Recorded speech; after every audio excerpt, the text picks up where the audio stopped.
आबा सध्या करमाळा तालुक्याचं राजकारण पाहता करमाळा तालुक्यामध्ये बागल गट, शिंदे गट, जगताप गट आणि पाटील गट हे 3 गट प्रमुख आहेत आणि ह्या तिन्ही गटामध्ये सध्या पाटील गट आणि शिंदे गट यामध्ये प्रामुख्याने विकास कामांच्या मुद्द्यांवर मोठ्या प्रमाणात टीका टिप्पणी होताना दिसून येते आणि त्यामध्ये कुठेतरी तुमचा या विकासाच्या मुद्द्यांवर सुद्धा आरोप प्रत्यारोपांमध्ये सहभाग दिसून येतोय, काय सांगाल? नाही, ह्याच्यामध्ये बघा, आता तुम्ही जर बघितलं तर आज सगळ्यात करमाळा तालुक्यामध्ये आता जर जिवंत कुठला प्रश्न असेल किंवा लोकांमध्ये जे चर्चा चालू आहे ती आदिनाथ सहकारी साखर कारखान्याच्या लिलाव प्रक्रियेपासून आज या तालुक्यामध्ये बऱ्याचपैकी चर्चा सगळीच गटतट करायला लागलेत. परंतु या आदिनाथ कारखान्याच्या संदर्भामध्ये आम्हा लोकांचा त्याच्यामध्ये फार मोठा चांगला रोल आहे की कारण बारामती ॲग्रोने हा कारखाना 25 वर्षाच्या करारावरती चालवण्यासाठी 2020-21ला घेतला होता. त्याची प्रक्रिया चालू होती आणि ती प्रक्रिया चालू असताना जे काय स्थित्यंतर झाली आणि त्याच्यामध्ये आदिनाथ कारखाना बारामतीच्या ॲग्रोच्या हस्तांतरामध्ये कुणी अडचणी आणल्या गेल्या आणि ह्या प्रक्रियेमध्ये कुणी खीळ घातली गेली आणि त्याच्यामुळं आज वास्तववादी या तालुक्यामध्ये चांगली असती संस्था आज आदिनाथ कारखान्याची लिलाव प्रक्रियेमध्ये अडकलेली आहे आणि त्या लिलाव प्रक्रियेमध्ये अडकत असताना आज ना उद्या ह्या कारखान्याचा लिलाव होणार आहे ह्याच्यासारखं आज ह्या तालुक्याचं दुर्दैव नाही आहे. आणि म्हणून हे जरी गटतट असले, बागल गट असेल, जगताप गट असेल, शिंदे गट हे जरी गटतट काम करत असेल तरी पण आज जर आम्ही बघितलं तर आदिनाथ कारखान्याच्या इलेक्शनपासूनच्या प्रक्रियेमध्ये आता पाठीमागं काय झालं, कोणी काय केलं, ह्याच्यामध्ये हा जरी विषय असला तरी ज्यावेळेस आदिनाथ कारखान्याचं इलेक्शन लागलं आणि बहुमताने हा कारखाना आमदार महोदयांच्या नेतृत्वाखाली गेला आणि स्वतः त्या ठिकाणी ते चेअरमन झाले, ज्या पद्धतीनं ते कारखान्याच्या इलेक्शनमध्ये बोलत होते की मी सोन्याचा धूर काढील, मी अशा पद्धतीनं या तालुक्याचा विकास करील आणि ते सगळे या ठिकाणी आज जर बघितलं तर हा कारखाना नारायण पाटलाच्या नेतृत्वाखाली लिलावामध्ये निघतो की ज्या गोविंद बापूंनी 23 वर्ष पायामध्ये चप्पल घातली नाही. हा कारखाना उभा करताना 30,000 लोकांनी तिथं आपापलं योगदान दिलं. आज हे 30,000 सभासदांच्या पण तुम्हाला सांगतो सगळ्या स्वप्नाचा चपनाचूर झालेला आहे आणि हा कारखाना आज ना उद्या विक्री होणार आहे, ह्याच्यापासून कुणीही त्याला रोखू शकणार नाही. आणि माझ्या माहितीप्रमाणे ह्या सगळ्या प्रक्रिया पार पडत असताना मी आजही आवाहन करतो तालुक्यातील आमदारांना की तुम्ही ज्या पद्धतीनं या तालुक्याचं नेतृत्व स्वीकारलं आहे, आज कारखाना तुमच्याकडे आहे, तुम्ही सुद्धा आम्हाला अशा अपेक्षा आहेत की तुम्ही आमचं आव्हान या ठिकाणी स्वीकारून हा कारखाना सभासदांचा राखण्यामध्ये, तुम्ही शेतकऱ्यांचा राखण्यामध्ये आणि हा कारखाना पुन्हा एकदा चालू करण्यामध्ये तुम्ही जर यशस्वी झाला तर आम्ही खरंच तुम्हाला धन्यवाद देईल. आणि ज्या पद्धतीनं बारामती ॲग्रोने आज जे काय आमच्यावर आरोप करतात की बारामती ॲग्रो हा कारखाना आमच्यावरती काय त्यांच्यावरती दावा दाखल वगैरे केला आहे, जर आदिनाथ कारखाना शेतकऱ्यांच्या हिताचा मालकीचा जर राहिला आणि ते जर नारायण पाटलांनी व्यवस्थित चालवलं तर बारामती ॲग्रो जो काय बारामती ॲग्रोने आदिनाथवर जे काय आम्ही दावा दाखल वगैरे केलेला आहे ती जर काय अडचण असेल तर ते आम्ही स्वतःहून माघार घेतो आणि नारायण पाटलाला त्या ठिकाणी सहकार्य करायला सुद्धा मागं पुढं बघणार नाही. परंतु यांनी कुठलाही आरोप करताना सगळे आरोप हे बिनबुडाचे करतायत आणि त्या आरोपामध्ये कुठलंही तथ्य नाही. त्यामुळं आम्हाला असं वाटतं की हा जिवंत प्रश्न आहे. राहिला विषय तुमच्या आज ज्या तालुक्यामध्ये आज ज्या सुविधा चालल्या, ज्या पद्धतीनं विकास कामं व्हायला पाहिजेत ते कुठेही आज होताना दिसत नाही आहेत. कारण ज्या पद्धतीनं नारायण पाटील तुतारीच्या चिन्हावरती निवडून आले, आदरणीय पवारसाहेबाच्या पक्षाने त्यांना तिकीट दिलं, आदरणीय रोहितदादा पवार यांनी मनापासून त्यांचा प्रचार केला, सगळ्या गोष्टी रोहितदादांनी त्यांच्या या सगळ्या इलेक्शनमध्ये आम्ही त्या ठिकाणी स्वतःहून सगळं प्रामाणिकपणे त्यांचं काम केलं आणि तरी देखील काही स्वार्थापोटी त्यांनी आदरणीय मोहिते पाटलाला देखील सोडलं. या ठिकाणी आदरणीय जयवंतराव जगतापांनी त्यांचं चांगल्या पद्धतीनं तालुक्यामध्ये काम केलं तर त्यांनाही सोडलं, आमच्यासारखे कार्यकर्ते होते आम्हालाही सोडलं आणि स्वतःच्या स्वार्थासाठी आज ते ज्या पद्धतीनं तालुक्यामध्ये राजकारण करतात ते अतिशय चुकीच्या पद्धतीनं चाललेलं आहे. कुठल्याही दिशाहीन राजकारण आज चाललेलं आहे आणि आज जे सांगतायत तालुक्यामध्ये ते संपूर्ण सगळ्या गोष्टीमध्ये आज ते अपयशी ठरलेले आहेत. नेमकं आदिनाथच्या बाबत तुम्ही जे आता म्हटलं की म्हणजे आता स्टे आलाय परत, नेमका हा स्टे आणलाय कोणी? मुख्यमंत्री फडणवीस साहेबांनी आणलाय का बारामती ॲग्रोने? ह्याच्यामध्ये मुख्यमंत्री महोदयाचा कसलाही कोर्ट मॅटरमध्ये कुठलाही हस्तक्षेप नाही आणि ते जे सांगतायत ते पूर्ण चुकीचं सांगताय ज्या नारायण पाटील गटाची लोक. त्याच्यामध्ये आम्ही कोर्टामध्ये गेलो, बारामती ॲग्रो ऑलरेडी कोर्टामध्ये आहे, MSC बँक तिथं कोर्टामध्ये आहे. कारण हे एक्सपोजर जे लोन आहे कारखान्यावरती ते हे कुणाचं जे असतं, ह्याच्या हक्क कुणाचा, ह्याच्यासाठी ही कोर्टामध्ये लढाई आहे.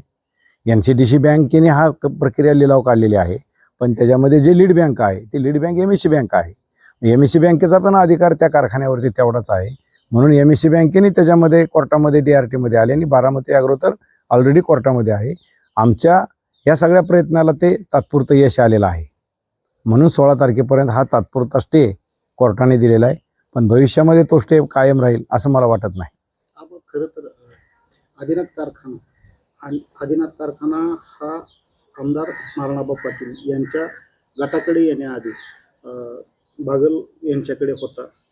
त्यावेळेस सुद्धा हस्तांतरणाची बारामती ॲग्रोकडे ती प्रक्रिया सुरू होती. त्यावेळेस सुद्धा कुठंतरी बागल आणि बारामती ॲग्रो किंवा सुभाषआबा गुळवे यांच्यात काहीतरी आर्थिक देणघेण झाली आणि त्यातूनच कुठं विषय कोर्टामध्ये जाण्यासाठी तो आपल्याला आर्थिक रसद आपण काहीतरी पुरवले अशा प्रकारचा आरोप करण्यात आलेला आहे आपल्यावर सुद्धा. नाही, मी सुद्धा ते मीडियामध्ये ऐकलेलं आहे. परंतु एक लक्षात ठेवा, ज्यावेळेस आदरणीय रश्मी बागल त्या कारखान्याचं नेतृत्व करत होते आणि त्यावेळेस MSC बँकेने त्यांना सरफेसखाली हा कारखाना ताब्यामध्ये का घेण्यात येऊ नये अशा पद्धतीच्या नोटिसा दिल्या होत्या. त्याच्यामध्ये पहिली नोटीस, दुसरी नोटीस, तिसरी नोटीस झाल्यानंतर हा कारखाना, ज्यावेळेस आम्ही बागल कुटुंबांनी सुद्धा आम्हाला त्यावेळेस सांगितलं हा कारखाना चालला पाहिजे, आदिनाथ कारखाना हा काही करून हा कारखाना शेतकऱ्यांचा राहिला पाहिजे अशा दृष्टीने त्यांची मानसिकता होती. आणि त्यावेळेस आदरणीय पवारसाहेबांकडे आम्ही सगळी बसलो. त्यावेळेस अजितदादा देखील होते आणि त्यांच्या तिथं ठरलं की बाबा हा कारखाना जर चालवायचा असेल तर हा बारामती ॲग्रोनी चालवावा. आणि त्याला दिदीने संमती दिली होती, दिग्विजय बागलने पण संमती दिली होती. ह्याच्यामध्ये कुठलाही काही आर्थिक व्यवहार म्हणा, चहा देखील ते बिचारी कुठं प्यालेले नाहीत. आणि अशा पद्धतीनं खोटे आरोप करायचे, स्वतःचा अफेस झाकायचं आणि त्याच्यामुळं कुठंतरी या गोष्टीला त्याला काही फारसं महत्त्व आहे असं मला वाटत नाही. आता मी ज्यावेळेस कारखाना आपला त्यांचा करार झाला आदिनाथचा आणि बारामती ॲग्रोचा, मग आपल्याकडं कारखाना तो चालवायला दिलेला असताना का चालू केला नाही? हां, त्याच्यामध्ये वारंवार हे प्रश्न विचारले जातात की बारामती ॲग्रोनी 2 वर्ष काही केले नाही. बारामती ॲग्रो ठिकाणी 2 वर्ष कारखाना दिल्यानंतर त्याच्यामध्ये चालवायला उशीर केला. परंतु बारामती ॲग्रोला कायदेशीर लिगली कुठलंही पोझिशन मिळालेलं नव्हतं. त्याच्यामध्ये कारण असं होतं की ज्यावेळेस आम्हाला NCDC बँकेने एक नोटीस दिलं की बारामती ॲग्रो आणि MSC बँकेचा जो काही तुमचा इंटरनल करार झालेला आहे आणि जो कारखाना आम्हाला चालू करण्यासाठी या ठिकाणी दिलेला आहे तो बेकायदेशीर आहे अशा पद्धतीची नोटीस NCDC बँकेने आम्हाला बी दिली, बँकेलाही दिली आणि कारखान्याच्या संचालक मंडळाला देखील दिली. त्यावेळेस ह्या सगळ्या प्रक्रिया पार पडत असताना 2 वर्ष गेली आणि त्याच्यामध्ये नंतर DRT कोर्टामध्ये ही केस चालल्यानंतर बारामती ॲग्रोला हस्तांतर झालंच नाही तर कारखाना बारामती ॲग्रोच्या अधिकृत ताब्यात कसा येऊ शकतो. आणि ज्यावेळेस ह्या सगळ्या प्रक्रिया पार पाडून आम्ही पोझिशन घेण्यामध्ये गेलो त्या ठिकाणी नारायण पाटील आलेले आपल्या तालुक्याला सगळ्याला माहिती आहे की त्या ठिकाणी बँकेची लोकं होती, आम्ही होतो, बारामती ॲग्रो होतो, MSC बँकेची लोकं होती आणि कारखाना रितसर हस्तांतर करण्यासाठीच आम्ही त्या ठिकाणी गेलो होतो. पण त्या ठिकाणी नारायण पाटलांनी मज्जाव केला, त्या ठिकाणी बऱ्यापैकी दमबाजी केली. भाषणामध्ये तर बऱ्याच वेळा सांगितलं की आम्ही काही मारलं नाही, हाणलं नाही, पण आम्ही सांगितलं तुम्ही इथं थांबायचं नाही, कारखाना आम्ही उभा केला आहे, आमच्या बापाने इथं या ठिकाणी कारखान्याला कष्ट घेतलेत. ह्या सगळ्या गोष्टी रेकॉर्डवरती आहेत, सगळ्या तालुक्याला माहिती आहे आणि म्हणून त्यांनी नाकारू नये की तिथं मज्जावच केला. आणि त्याच दिवशी बारामती ॲग्रोच्या इतिहासामधला किंवा आदिनाथ कारखान्याच्या इतिहासामधला तो काळा दिवस की मी वारंवार आपल्यालाही बोललेलो आहे, पत्रकारांनाही बोललेलो आहे, आज बी तेच बोलतोय. कुठंही आमच्यामध्ये गल्लत होणार नाही, कारण जे अनुभवलं आहे, जे वास्तववादी आहे ते आम्ही बोलायला कधीही मागं पुढं वाहत नाही. आणि म्हणूनच कारखान्याचं त्याच ठिकाणी ब्रेक लागला. त्याच्यानंतर कारखान्यामध्ये नारायण पाटील त्या ठिकाणी तुम्हाला सांगतो मुख्यमंत्र्याला मुळीला पूजनाला त्यांनीच आणलं आणि कारखाना थांबणार नाही, कारखाना चालवणारच अशा पद्धतीनं नारायण पाटलांनी वल्गना केलेत. नंतर इलेक्शन लागलं, इलेक्शनमध्ये बहुमताने त्यांचं पॅनल तिथं निवडून आलं, स्वतः चेअरमन झाले. कारखान्यात सोन्याचा धूर काढणार, कारखाना 1 नंबर चालवणार नाही तर कुठलंही इलेक्शन लढवणार नाही, ही बारामती नारायण पाटलाची त्या ठिकाणी वारंवार भाषणं आहेत की मी आदिनाथ कारखाना जर नाही चाललं तर कुठल्याही उमेदवारी किंवा कुठल्याही इलेक्शनला फॉर्म भरणार नाही. आणि मी त्याही वेळेस सांगितलं होतं की फॉर्म भरायची पाळी येणारच नाही, कारण मुलाचे पाय पाळण्यात दिसतात. पूर्णपणे नारायण पाटील आणि नारायण पाटलाची टीम कारखाना चालवण्यामध्ये अपयशी ठरली. आणि जर कारखाना गेल्या वर्षी चालू केला असता, ह्या वर्षी चालला असता तर बँकेने त्यांना देखील सपोर्ट केला असता. पण कारखाना ताब्यात आल्यानंतर यांनी कारखाना बंद ठेवला, कारखान्याचं कर्ज वाढत गेलं की ज्यावेळेस आदिनाथ बारामती ॲग्रोच्या ताब्यामध्ये आदिनाथ कारखाना द्यायचा होता त्यावेळेस जर बॅलन्स शीटवर जर बघितलं तर त्याच्यामध्ये 42 कोटी NCDCचं कर्ज होतं आणि 60 कोटी रुपये MSC बँकेचं कर्ज होतं. आज MSC बँक 110 कोटीवर गेली आणि आज NCDC बँक 85 कोटीवर गेली. ह्या सगळ्या गोष्टीचा जर तुम्ही लेखाजोखा बघितला तर ह्याच्यामधले स्थित्यंतर बघितली तर ह्याच्यामध्ये पूर्ण नारायण पाटीलच आपल्याला दिसेल की ज्या ज्या गोष्टी वेळेस आदिनाथ कारखाना चांगल्या परिस्थिती यायच्या, चांगले दिवस यायचे असतील त्यावेळेस नारायण पाटील त्या ठिकाणी आडवे आलेले आहेत आणि त्याच्यामुळेच हा आदिनाथ कारखाना आज लिलाव प्रक्रियेमध्ये वाट बघतोय, घुटक्या मारतोय की आज न उद्या हा कारखान्याचा लिलाव होणारच. आदिनाथचं जे आता बंद आहे, आदिनाथ वाटोळं झाले असा पाटील गटाचा आरोप आहे की बागल्यांमुळे हे वाटोळं झाले. पण नेमकं तुम्हाला काय वाटतंय? मला एक सांगा, कुठलाही कारखाना उभा केल्यानंतर एखाद्या बँकेचं एखादी संस्था जर उभं राहिली तर आपल्याला 5 वर्षाचा मॉनिटर पिरियड मिळतो कर्ज फेडण्यासाठी. आणि मग आज बारामती आपलं आदिनाथ कारखाना बागलांच्या ताब्यामध्ये कधी होता, त्यावेळेनंतर ह्या कारखान्याची प्रक्रिया कुठपर्यंत आली, त्याच्यानंतर नारायण पाटील तिथं आले, नारायण पाटलांनी कारखाना त्यांच्या नेतृत्वाखाली चालवला. ह्या गोष्टी जर बघितल्या तर 2020 आज 2026 आहे, 6 वर्ष झालं हा कारखाना बागल गटाच्या ताब्यामधून गेलेला आहे. त्याच्यानंतर प्रशासक आलं. वास्तविक पाहता बागल गटाला ह्याच्यामध्ये दोषी धरणं हे चुकीचं आहे. कारण शेवटी कुठलीही संस्था चालवत असताना तुम्ही त्या ठिकाणी नेतृत्व करत असताना इलेक्शनमध्ये तर तुम्ही बागल गटाचं पाठिंबा मागत होता, बागल गटाला धन्यवाद देत होता नारायण पाटील आणि आम्हाला विरोध करत होते. मग त्यावेळेस तुम्हाला नाही का कळालं की बागल गटाचं बाबा या कारखान्यामध्ये आम्हाला कारखाना लढवायचा नाहीये, त्यावेळेसच तुम्ही जाहीर करायचं हे असं कर्ज बागल गटाच्या कारणामुळे वाढलं किंवा त्यांच्या चुकीच्यामुळे वाढलं, असं कुठेही नाही. जसं जशी तुम्हाला सांगतो यांचं अपयश यांच्या पुढे दिसायला लागलंय आणि नारायण पाटील ज्यावेळेस अपयशी ठरायला लागले कारखाना चालवण्यामध्ये, त्याच्यानंतर तुम्हाला सांगतोय अशा पद्धतीच्या भूमिका ती बदलत गेलेली आहेत.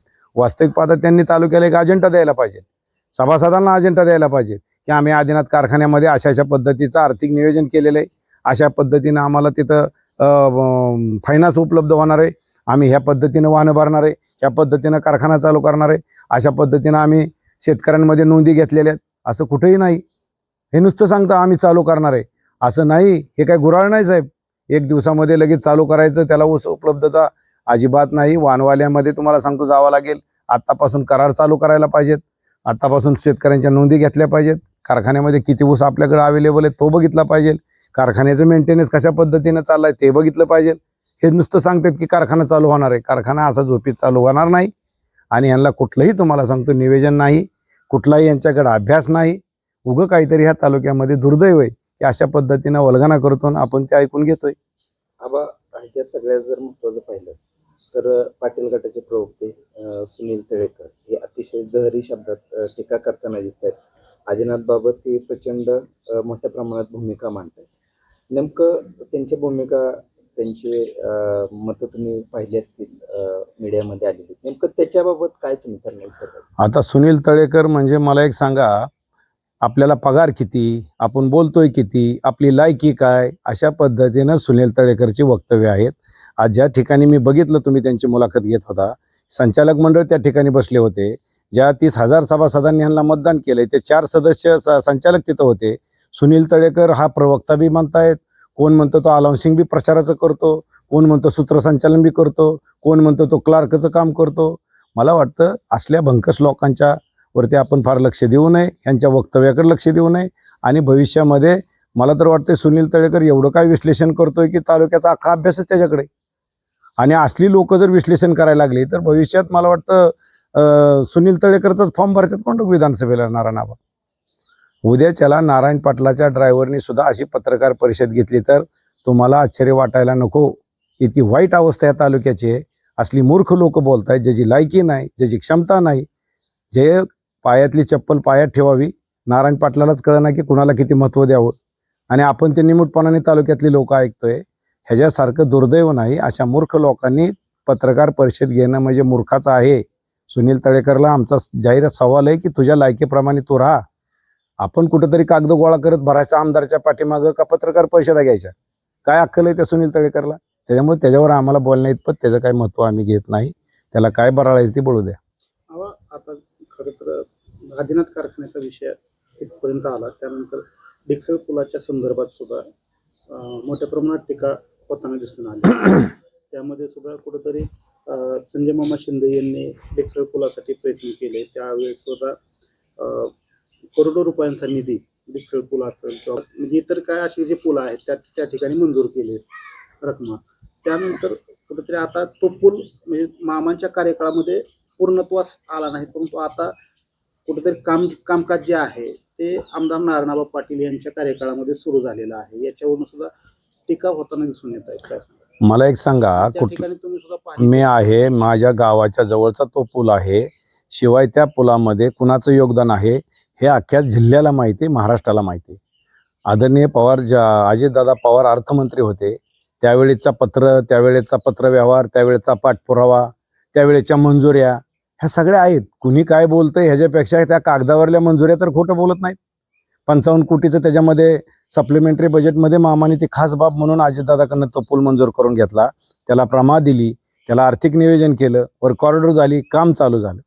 काम चालू होत असताना त्याच्यामध्ये एक लक्षात ठेवा की काही टेक्निकल प्रॉब्लेम असतो की उजनीचं धरण 100% 110% भरल्यानंतर ज्या पुलाला जे काम करायची पद्धत असती ते जे काही त्याचं डिझाईन होतं, जे काही वर्किंग करणारं काम होतं ते तसं फिजिबल नव्हतं. पाणी खाली गेल्यानंतरच त्याच्यामध्ये काम करता येत होतं, असं ते डिझाईन आहे. त्याच्यामुळं पाणी खाली गेलं. गेल्या 2 वर्षापूर्वी उजनी फार मायनसमध्ये गेली होती, त्यावेळेस ते 4 पिलर उभं राहिले. आणि ज्यावेळेस उजनीचं पाणी चढलं गेल्या वर्षी पुलंच धरणच मायनसमध्ये गेलं नाही, त्याच्यामुळं काम ते थांबलं. दरम्यानच्या काळामध्ये सुद्धा संजय मामाने त्याला पुन्हा डिझाईन बदलून घेतलं, त्याला पुन्हा प्रशासकीय मान्यता घेतली, त्याचा फॉलोअप घेतला आणि ते आता डिझाईन बदलून काम चालू आहे.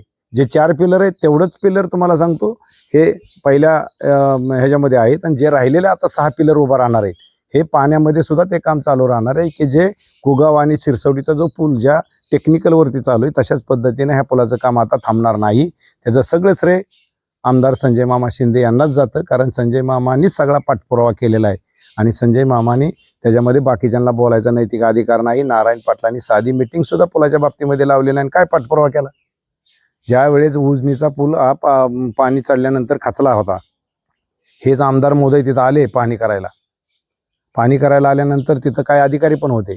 त्यावेळेस त्यांनी क्लिअर सांगितलं की बाबा आम्हाला हा पूल काय चालू ठेवता येणार नाही, कारण हा पूल आता इकडून पाण्याचा फार लोट आहे आणि ते जर बोगदा पडला तर हा फक्त आम्ही मोटरसायकल जाऊ शकतो. त्यांनी त्या ठिकाणी मशीन आणल्या, पूर्णपणे चारी घेतली आणि आमदार महोदय कमरेवर हात ठेवून बघत होते.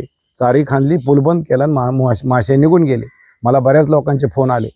मी त्या ठिकाणी तुम्हाला सांगतो संजय मामाला फोन केला रात्री. संजय मामाने त्या मॅडमला फोन केला बांधकाम खात्याच्या आणि त्यांना सांगितलं पाटील मॅडम त्या ठिकाणी दवाखान्यामध्ये जायला सुद्धा त्यांना तिथं अडचण आहे. आणि मग तुम्हाला सांगतो ते आम्ही त्या ठिकाणी त्याच्यामध्ये श्रमदान केलं. तिथली जी काय पुलाची मंडळी घेतली, कोंढरा चिंचोलीची मुलं, टाकळीतली मुलं आणि आम्ही तो रस्ता स्वखर्चाने त्या ठिकाणी 70 ते 80 टिपर डे नाईट आम्ही काम चालू करून त्या ठिकाणी तात्पुरत्या स्वरूपाचा भरावा केला आणि तो पूल आम्ही चालू केला. 4 चाकी वाहनं आम्ही त्या ठिकाणी बॅरिकेड लावले. आम्ही स्वतः तिथं वेल्डिंग करून घेतलं आणि आज तिथं 4 4 व्हीलर हलकी वाहनं त्या ठिकाणी जायला लागली. हे अशा पद्धतीचं काम आम्ही लोक करतोय, ह्याच्यामध्ये आम्ही तसंभर सुद्धा खोटं बोलत नाही. त्यामुळे नारायण पाटलांनी ह्याचं श्रेय घ्यायची काही कारणच नाही. काय पुरावे असेल तर त्यांनी द्यावं. कुठं मी मिटिंग लावली पुलाच्या संदर्भात, कॉन्ट्रॅक्टरला बोलून घेतलं किंवा त्याच्या संग हे आम्ही केलं, काहीतरी दाखवलं पाहिजे ना की मग पाठपुरावा होऊन पूल चालू झाला. साहेब ह्यांना माहीत सुद्धा नाही डिक्सलच्या पुलाचं काम कुणी आणलं, त्याला पैसे किती मंजूर आहेत. ह्यांना फक्त तालुक्यातल्या कॉन्ट्रॅक्टरकडनं टक्केवारी घ्यायची तेवढी फक्त खासियत माहिती आहे. इतरत्र यांना काहीही तालुक्याचं घेणं देणं नाही. अशा पद्धतीनं आम्हाला देखील फार ह्या गोष्टीचं आश्चर्य वाटतं की का बरं ही श्रेय लोक घेतात. चुकीचं श्रेय घ्यायचं कारण काय असेल तर पुरावे द्यावेत त्यांनी. याचा पूर्ण उजनीचा जो डिक्सळ कोंढरा चिंचोलीचा पूल आहे हे पूर्ण 100% संजय मामा शिंदेच योगदान आहे आणि ते संजय मामा शिंदेनीच ह्या पुलाचं काम केलेलं आहे. आता सुद्धा त्यांनीच पाठपुरावा करून ह्याच्यामध्ये ते काम चालू झालेलं आहे. ह्याच्यामध्ये आमदारांनी चुकीच्या पद्धतीचं श्रेय घेऊ नये. येत्या 8 तारखेला आमदार नारायणबा पाटील यांचा महावितरण कार्यालयाच्या म्हणजे कारभाराविषयी आंदोलन किंवा मोर्चा आहे. करमाळा तालुक्यामध्ये सुद्धा मोठ्या प्रमाणात विजेच्या समस्या जाणवत आहेत. तुम्ही सुरुवातीला सांगितलं की मामांनी सुद्धा विजेच्या समस्यांसंदर्भात मोठ्या प्रमाणात काम केलेलं आहे आणि 8 तारखेला आता आबांचा सुद्धा त्याच समस्यांसंदर्भात मोर्चा आहे. काय सांगा? आता मला दुर्दैव वाटतंय की तालुक्याचं ज्यावेळेस तुम्ही नेतृत्व स्वीकारता आणि तुम्हालाच जर आंदोलनाची पाळी येत असेल तर तुम्ही कुठल्या पद्धतीच्या मीटिंग लावल्या. तुम्हाला त्याचं एक वास्तव म्हणून सांगतो. आज आमच्या कात्रजचं सबस्टेशन आहे, त्या ठिकाणी पहिला एकच 5 EMAचा ट्रान्सफॉर्मर होता. अतिशय फार त्या ठिकाणी लोड येत होता, आम्हाला ट्रिप होत होती सगळी लाईट. त्या ठिकाणी संजय मामा त्यावेळेस तत्कालीन आमदार होते. त्यावेळेस त्यांनी तो एक 5 एमएचा ट्रान्सफॉर्मर जादाचा बसवला. त्यांच्यानंतर त्यांच्याच काळामध्ये त्यांनी तिसरा त्या ठिकाणी मंजूर करून घेतला. आज 3 फिटर तिथं चालू आहेत. राजुरीचं सबस्टेशन आदरणीय संजय मामाने त्या ठिकाणी नवीन उभा केलं. कुर्टीचं सबस्टेशन उभा केलं. तुम्हाला सांगतो जातेगावचं सबस्टेशन उभा केलं. रायगावचं सबस्टेशन उभा केलं. असे कितीतरी उदाहरणं आहेत की संजय मामाने त्यांच्या काळामध्ये लाईटीमध्ये अतिशय भरीव काम केलेलं आहे. ह्यांचा फक्त तो नागनाथ फिटर का कुठला फिटर तेवढा नारायण पाटलाचा चालू आहे, त्याच्यासाठी ते धडपडत आहेत. पण तालुक्यामध्ये आज दुर्दैव आहे आपलं की उजनी 2 वर्षापूर्वी मायनस असताना सुद्धा 6 तास लाईट होती मालक. आज उजनी मायनसमध्ये नाही, पाणी चांगलं आहे तरी 4 तासावर लाईट आली. म्हणजे हे कुठंतरी ह्या आमदाराचा अपयशच आहे ना. ह्याच्यासाठी तुम्ही काय पाठपुरावा केला? आणि म्हणून कुठंतरी काहीतरी सांगायचं की अशा पद्धतीनं, आणि हेच आता मोर्चा करणार, हेच तुम्हाला सांगतो लाईटीबद्दल आक्रोश करणार, म्हणजे स्वतःचं अपयश झाकण्यासाठी चाललेली केवलवाणी धडपड आहे. आदिनाथच्या संदर्भात परत आदिनाथवरच येऊ आपण थोडं. नारायण पाटील राष्ट्रवादी काँग्रेस शरद पवार गटाचे आमदार आहेत आणि त्या पार्टीचे नेतृत्व सध्या रोहित दादा करतात. मग ह्या संदर्भात समन्वय नाही का? आता समन्वय तर तुम्ही जर विचारलं तर समन्वय कसलाही राहिलेला नाही. नारायण पाटील यांनी वेळोवेळी भूमिका बदललेली आहे. ज्यावेळेस आदिनाथ कारखान्याचं इलेक्शन लागलं त्यावेळेस तुम्ही तर पाहिलं असेल की जमखेडमधले आपल्याकडे जवळजवळ 2000-2500 मतदार त्या ठिकाणी त्या मतदारसंघातलं 12 गावातलं मतदान आहे. त्यावेळेस इलेक्शन प्रक्रिया पार पडत असताना आदरणीय रोहितदादा पवारला साधं विचारलं देखील नाही नारायणआबांनी की कुठला उमेदवार घ्यायचा, आणि जो उमेदवार त्यांनी त्या ठिकाणी दिला तो पूर्णपणे रोहित पवाराच्या विरोधात काम करणारा, राम शिंदे यांना मानणारा तो कार्यकर्ता, त्याला त्या ठिकाणी उमेदवारी दिली. म्हणजे जाणीवपूर्वक आम्हाला त्या ठिकाणी नारायण पाटलांनी तिथंच दाखवून दिलं की मी तुमच्या विचाराशी सहमत नाही, आणि तिथंच तुम्हाला कळतंय की बाबा आम्ही कम्युनिकेशनमध्ये कमी आहे. त्यांनीच जाणीवपूर्वक रोहितदादाला त्या ठिकाणी डवचण्याचं काम केलेलं आहे. आणि इथं देखील करमाळ्यामध्ये मला कुठल्याही इलेक्शनची कल्पना दिली नाही. मी पार्टीमध्ये काम करत होतो, प्रामाणिक नारायण पाटलाचं काम केलेलं आहे. प्रामाणिकपणे त्यांना आमदारकीचा जो काही त्यांना लीड आहे त्याचा खारीचा वाटा आमच्या भागाचा आहे. आमच्या गावामध्ये बघा, इथून पुढच्या मागामध्ये ज्या ज्या पार्टीमध्ये आम्ही काम केलं आहे त्या गावामध्ये आमचं लीड आहे. आता ते सांगतात की सुभाष गुळवेंनी फक्त गावातच काम केलं, इतर कामच केलं नाही. माझं जाहीर आव्हान आहे इथनं पुढे तुम्ही ह्या भागामध्ये, आमच्या भागामध्ये या ठिकाणी इलेक्शनला उभा राहून दाखवावं, आणि नारायण पाटलांनी आमच्या विरोधात आणि आम्ही त्या पद्धतीने काम केल्यानंतर हे चॅलेंज पण आम्ही स्वीकारू. भविष्यामध्ये आपल्याला कळेल की हा भाग कुणाच्या पाठीमागे आहे. जिल्हा परिषदमध्ये देखील तुम्हाला सांगतो, मला विरोध करण्यासाठी नारायण पाटलाचे पुत्र सकाळी 7 वाजल्यापासून संध्याकाळी 6 वाजेपर्यंत आमच्या गावात होते. आम्ही कधी लव्याला गेलो नाही. नारायण पाटील पण या ठिकाणी इथं ठाण मांडून होते मला पराभूत करण्याला, परंतु 5,500चं लीड या भागातल्या लोकांनी आम्हाला दिलं आणि माझी पत्नी 5,000च्या फरकाने निवडून आली. आज तुम्हाला सांगतो त्याच वेळेस कळेल की आमच्या मागं भागामध्ये काय आहे का नाही. आज आम्ही एवढं मोठं प्रामाणिकपणे बारामती ॲग्रोच्या माध्यमातून काम करतोय. 450-500 वाहनं येत आहेत. आम्ही तुम्हाला सांगतो 10 लाख टनाच्या आसपास आम्ही ऊस नेतोय. मुलांची ॲडमिशनं करतोय, मुलींची ॲडमिशनं करतोय. लोकांच्या वैयक्तिक अडचणीला आम्ही इथं रात्रंदिवस काम करतोय, म्हणून लोक आमच्या पाठीमागे आहेत. त्यामुळं ह्यांनी न काम करता विनाकारण आम्हाला डिवचू नये. आमच्या कुठेही काही गोष्टीमध्ये त्यांनी ज्या पद्धतीनं ते करतायत त्यांनी त्यांचं काम प्रामाणिक करावं. पण जे तालुक्यामध्ये जे वास्तव चाललंय ते तुम्हाला मी आताशी प्रामाणिकपणे मांडलेलं आहे. ह्याच्यामध्ये कुठलाही राजकीय दोषापोटी आम्ही बोलतोय असं नाही. जे वास्तव तालुक्यामध्ये आज आहे ते अतिशय चुकीच्या पद्धतीनं नारायण पाटलाची भूमिका आहे. कुठेही त्यांना यश आलेलं दिसत नाही आणि अपयश त्यांचं आता ते केवलवानी धडपड करतायत.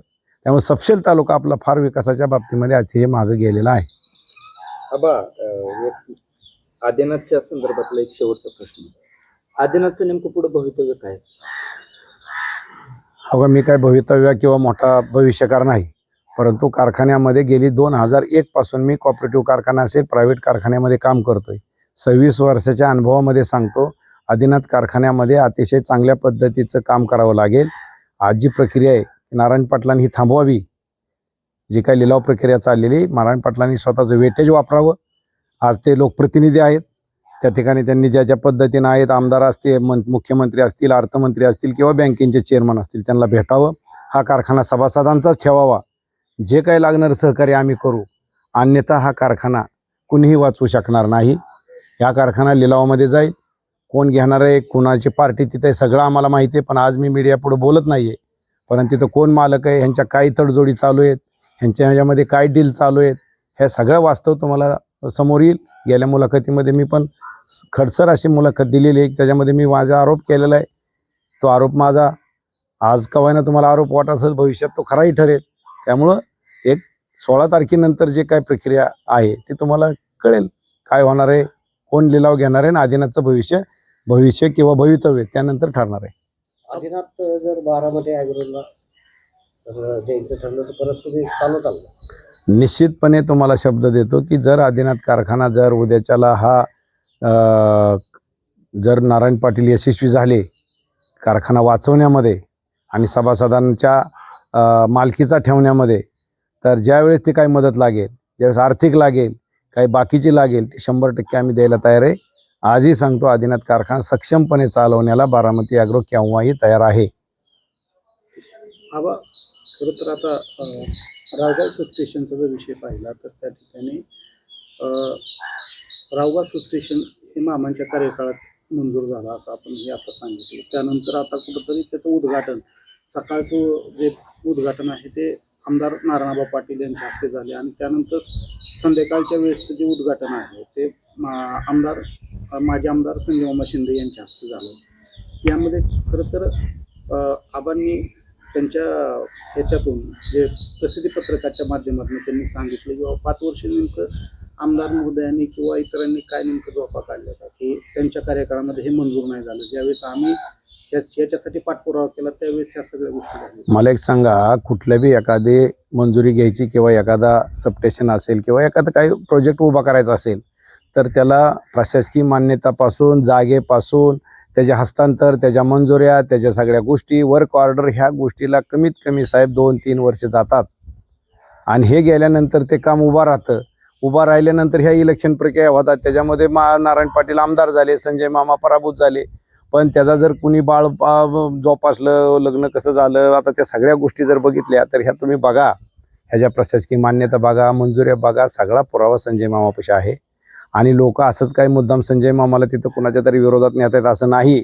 लोकांना सुद्धा वाईट वाटलं की अरे नारायण पाटलाचा काय संबंध ह्या सबस्टेशनचा, हा सबस्टेशन हे संजय मामाच्या काळात झालेलं आहे. म्हणून मला सांगा, माझे आमदार असताना सुद्धा लोक त्यांना त्या ठिकाणी नेतात, ह्याचाच अर्थ संजय मामाचं त्या ठिकाणी काही कवाना योगदान आहे ना.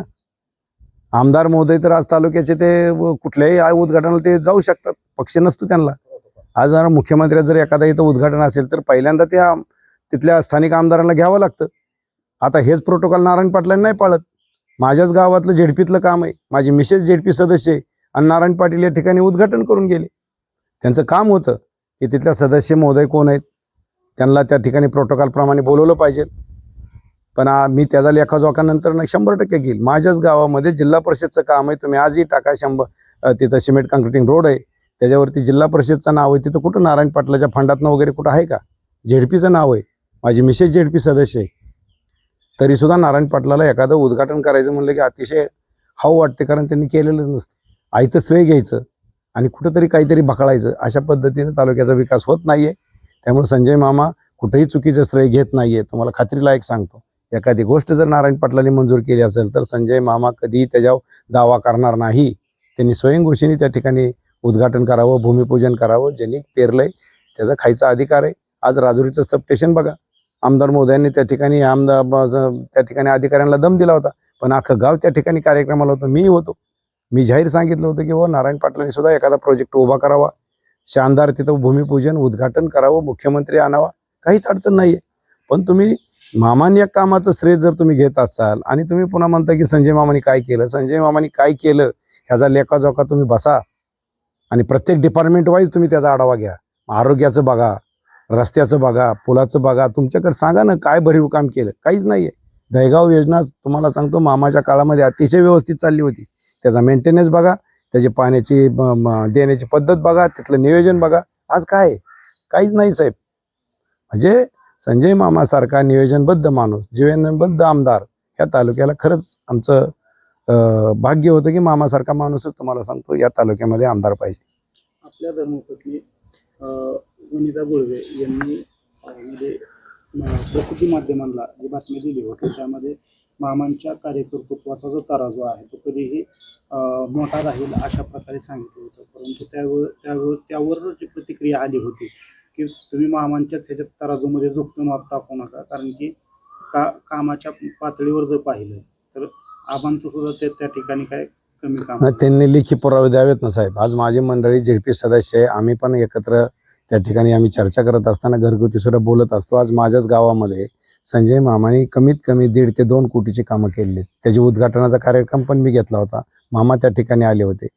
आणि मग मला सांगा, ज्या माणसाने केलंय त्या माणसाचं नावच घेतलं पाहिजे. आज झाकतच नाही ना, प्रशासकीय प्रमा बघा, मंजुऱ्या बघा, वर्क ऑर्डर बघा, हे मामाचा तराजू हा नेहमी तुम्हाला वजनदारच दिसणार आहे. आम्ही म्हणत नाही की बाबा आमदारला फंड असतो, आमदार काम करणारच, शेवटी तो त्या तालुक्याचा आमदार आहे, लोकप्रतिनिधी आहे. परंतु ज्या पद्धतीनं मामाची आणि जर नारायणआबाची तुलना केली तर मामा कमीत कमी नारायण पाटलापेक्षा 90% कामाच्या बाबतीमध्ये सरस आहे.